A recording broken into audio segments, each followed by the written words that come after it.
Oh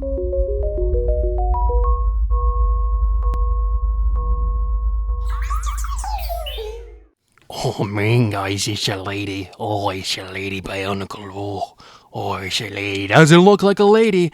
Hey, a female look doesn't have to constitute simply a human look in terms of femininity. Welcome to the review of the Shadow Gear 635 review of Gali, G2 Gali.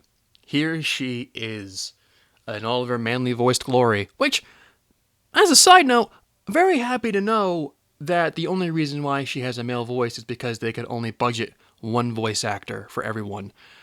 Which is really funny considering you spend so much money on a bunch of freaking golden plated masks. But hey, Gali. I like Gali a lot. I really do. And if I think about it, she's probably my third favorite. For the main reason being her posability. And posability and play value in terms of different things she can do. I love this set. But we're going to start from the ground up as I normally do. And here we go. I think out of all the sets that Gali has the most compact and clean legs out of everyone. I think they're a good length. They don't use extenders. And even though I'm not a fan of gunmetal, or using gunmetal in a lot of mocks to begin with, I like that there is a gunmetal foot and then a gunmetal armor. It kind of gives it like a boot effect. I like the way that looks a lot. The trans color is okay. I wish it wasn't there for the inside of the leg and maybe at the top of the leg, but that's just me. I don't know. Nitpicking as usual. There's that new bright color of blue, which is just a little bit brighter than Mata Blue. It's a discernible enough difference if you put them side by side. It's okay. Again, as I said in the labor review, I have a hard time justifying liking the color in terms of mocking because there's not a lot of it yet. But I think it's perfectly fine. I think it's perfectly okay. I just like the way this looks. It's a nice little boot effect, and then you got a leg there. It's a good way. It's decent color blocking for a set that really shouldn't focus on color blocking, but I don't know. Also, little spiky doo. Little tiny spiky doo right there. Little cute. Little cute guy. Moving on to the body. No boobs here, unfortunately. Like I care, whatever. It's a freaking children's toy. What do I care? But hey, there we go. Everything that needs to be there really is there. She's really bulky, like really bulky. Not like in terms of Onua, but her build is very interesting in terms of some issues. And well, that's debatable too. I really wouldn't call them issues. Are the shoulder pads? Shoulder pads, I think the look of them look very nice. I mean, you can tell if you were in focus, but hey, now you're in focus. You're A-okay to go, man. Everything's all right. Having them like that on the side, it's okay. I mean, she can move her arm just like that, and that's A-okay. Again, nice smoothness here. One of the biggest surprises I had, just digressing again because you know how I am, one of the coolest surprises of this set is how the gearing works. Because if I were to be a gentleman and do this, she has two sets of gears in her. There's one behind her neck and then, well, two behind her neck and then two on her chest right there. Again, a small variation adds a bit more friction just to one arm to hold that axe. And I feel like it could be a little bit tighter, because if you're flailing her around, I think the axe moves a little bit too easily. But again, that's probably nitpicking. Also, I don't often flail my toys around. I just test it to see if it's a complaint for the review. But, moving back to the shoulder pads, I think they look okay. I think they look pretty fun. When I had her, I was futzing around with her, and I posed her having the shoulder pads like this, towards the front, which makes her look super bulky in all the wrong ways, maybe towards the back, which also just exposes those ball joints. I don't know. Or perhaps just flipping it around like this, like I think it's like that on Tahu, right? Yeah, do it the Tahu way. Which, I don't know. Like, again, I probably would have done it this way if they weren't trying to differentiate the sets.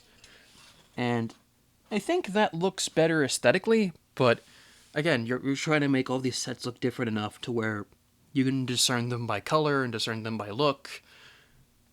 I'm talking out my ass. But I think the shoulder pads are A-okay. I have an issue with them on Tahu in particular, but on Gali they're alright. It's A-okay on Gali. The chest piece, while I'm talking here, the print here, I think looks pretty okay. I think it looks alright. It's better than Leiwa's, because, all the colors match on it. I don't know. Just a bunch of gobbledygook and different scratches there. I think that looks pretty okay.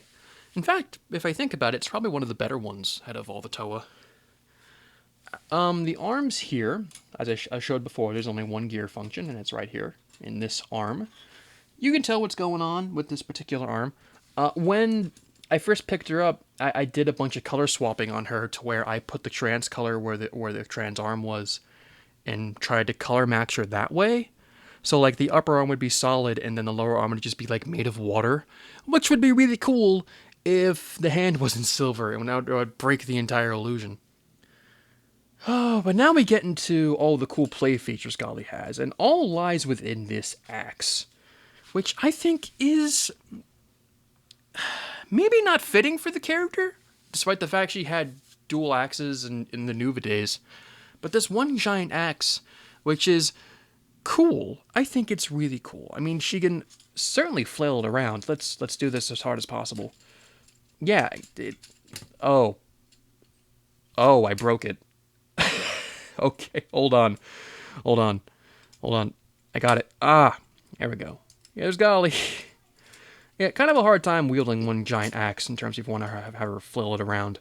But the cool thing is that you can just take those little bits off and fling those around. And now her hand could be in the right position because it was flipped around the entire review. And she can have a trident. This has been a small complaint of people doing coverage on this figure because that's technically a three-pronged weapon, but I wouldn't necessarily call it a trident. But it kind of helps if you, I don't know, flip these around and splay those out, and now it kind of looks more like a trident because now all 3 points are exposed. But I don't know, man. Also, the same feature that was with Gali Nuva, you can give her little flippers. So she can just swim around the sea and just be like, woo, look, Gali swim. Look, Gali swim. I like this configuration a lot better, I think, in terms of play value. I like the big shoes mixed with just the small weapon, and then when she wants to wreck shit, she can just have the big axe. But there's also another feature where you can combine these and give her a mermaid tail, which I think is pretty cool. You do gotta flip these around because the only reason these red axles are here is to combine the flippers. So let's just do that now. I'm only going to connect one of them for the sake of this review.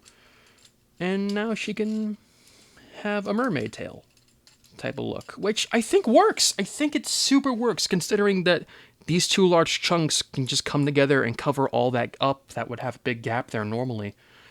And I think that's super cool. And then while we're here, we'll take off Gali's mask and put on her golden one, which, just to say right now, it doesn't look anything like a Cow Nuva with this mask. Like, it doesn't necessarily have any homage outside of, like, the visor, but I think it's a really cool update, and I think it looks more feminine, just a tiny bit. And that's just my preference to begin with anyway, but I really love the look of this mask. And I love Gali. I think she's a super fun friggin' set. I think she should be one of the first ones you pick up if you haven't picked up any of these sets yet. And overall, just really good play value. The parts are kind of okay. It depends on what you're looking for in terms of stuff you want to build. But I think as a toy, I think she's one of the better toys. In terms of, like, if you're looking for a parts pack or looking for an action figure, she makes a really cool action figure. Also, no Skull Spider because I'm lazy. Hey! She's Shadow Gear 6235. I hope you all enjoyed this review. With all my terrible jokes and everything. So, it's hot in here. It's really hot in here. I probably should put on the fan